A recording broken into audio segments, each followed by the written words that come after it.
All right, now this question here is almost, so ridiculous, unless you're really, really totally ignorant. You understand? Got a lot of erroneous information or some sort of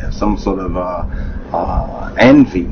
You understand? When some people are saying that Abraham, Moses, David, and Solomon never existed. There's many folks that will tell you that they never existed based on their school of thought and the limitations. You understand? The factual limitations and the evidence limitations of many of these schools of thought. They would try to put forward this idea that Abraham, Moses, David, and Solomon and the people of the Bible, the book, never existed. You understand? And on the surface, remember, we have to put this into context, you understand, and to get meaning by putting it into correct context. Putting into correct context, white Abraham, white Moses, white David, white Solomon, you understand, that you see in these man-made movies and films and in Renaissance church paintings, so forth and so on. They never existed. So when you look at any of these religious so-called pictures, you understand that white supremacy and white domination theology boasting of Abraham, of Moses, of David, and of Solomon, of those so-called individuals, well, those people that you're seeing in those pictures, and the History Channel uses them a lot, and a lot of these documentaries that come on cable also use them a lot. Well, they never existed.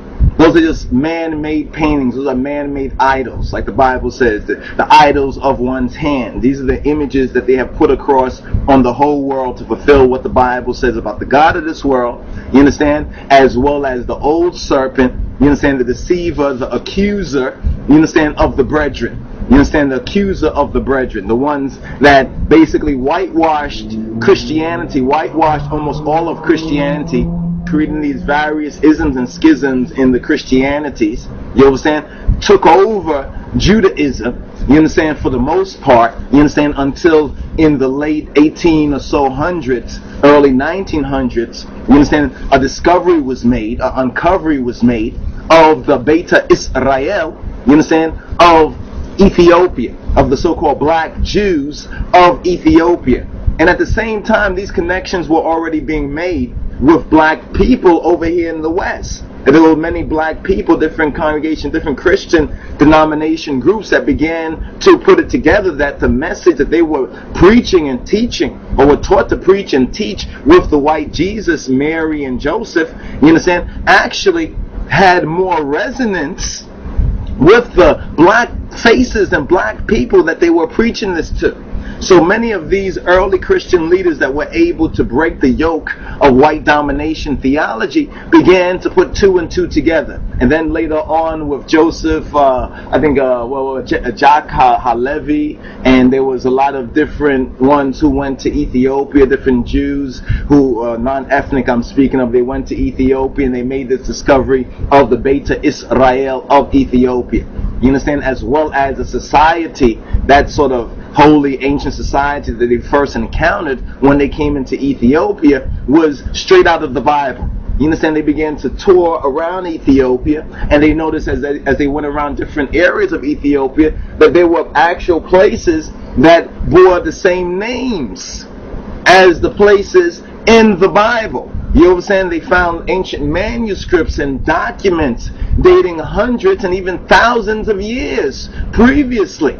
You understand? That were already written, from thousands of years ago. They found a connection that they never thought existed when they reached Ethiopia. You understand? When they were able to penetrate the mountains, as the Psalm says. You understand? As the mountains, surround Jerusalem. Because many were not able to penetrate that. So Ethiopia was an incubator, you understand, to bring to us in this modern time, you understand, evidence of who we be, of truly what our bloodline, racial relationship, historical relationship is. And the most ironic thing is that many modern day Ethiopians don't even have this knowledge. They don't even recognize that they wasn't taught this. They don't really recognize that connection. That's why many of them reject, you understand, us over here in the West when we say that we are Ethiopian as well. Because you see, in the Bible, There's the prophecy that he says, I will give, you understand, that the Most High would give Egypt, you understand, and Saba or Saba as a ransom for us. That he would give Egypt, ancient Egypt, you understand, and Ethiopia as a ransom for us. And who's the us he's speaking about? The Zer'a Ya'aqob, the seed or the race. You understand, the racial, you understand, the genealogy, or we can say those who have the genetics of biblical and prophetic Israel, that he would give Egypt and Ethiopia for us. And what do we find in the modern times?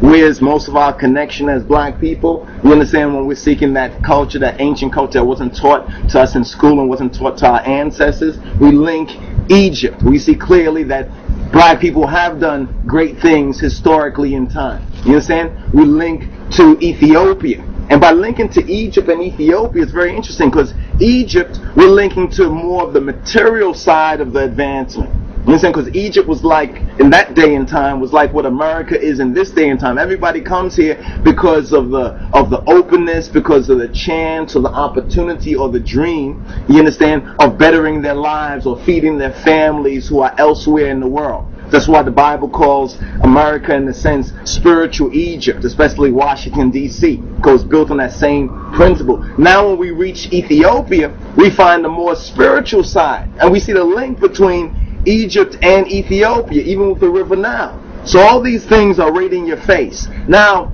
for one to say that Abraham, that Moses or Moshe, David or Dawit, and Shlomo or Solomon never existed, would be like saying, well, the Ethiopians, for thousands of years, they've been lying to themselves, and other people who met them and bore witness to their story over thousands of years, going all the way back to 70 AD, were also lying. That means that everybody was lying. The Ethiopians were lying, the Romans were lying, and there's no proof to it. But then that would make like, well, what we're living right now is not even happening. That would say like, well, slavery didn't happen. It's like for a white person to say, you know, slavery didn't happen, you're making it up. Martin Luther King didn't exist. You understand? It's like they want to tell us maybe in another couple of years that, well, Haile Selassie never existed. He was just a figment of our imagination. Somebody made him up. It's the same sort of garbage.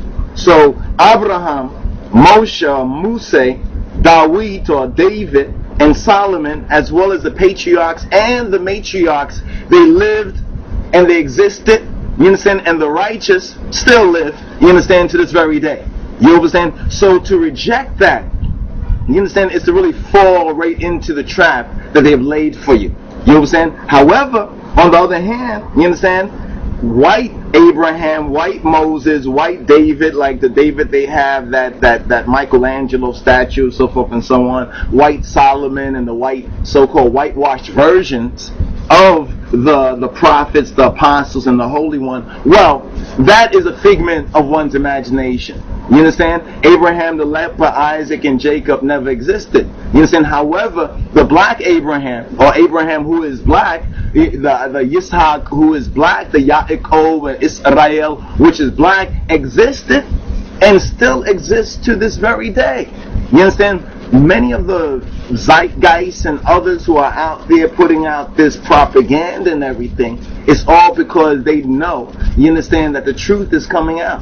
You understand, the truth is coming out from all sort of directions. It's found out that the ancient Chinese, you understand, were also so-called Africans. You understand? In other words, we're black people. We've been telling people for years that they are the Edomites, Esau, and the Mongolians, so forth and so on. Don't you see the sign? They live by the sword. Why we like to watch these Chinese and Japanese movies? The sword. It's like the sword is their blessing. The sword and the samurai and the Bushido and the shogun, and all, the sword becomes their heritage. And that's what was given to our brothers. That's what we say, the Asiatic black man. When we say Asiatic black man, we're saying Yaakov, you understand? Yaakov, you understand? And Esau or the Idumean, so forth and so on. You know? So that question about, did Abraham, Moses, David, and Solomon even exist? You understand? It's factually incorrect. But if you're saying the whitewash versions, well, the whitewash versions, you understand? And that's the truth of it. The whitewash versions are man-made, are the figment of one's imagination, one's biases, and it's part of this whole racial conspiracy, biblical prophetic conspiracy that we are in the midst of in these last days and time.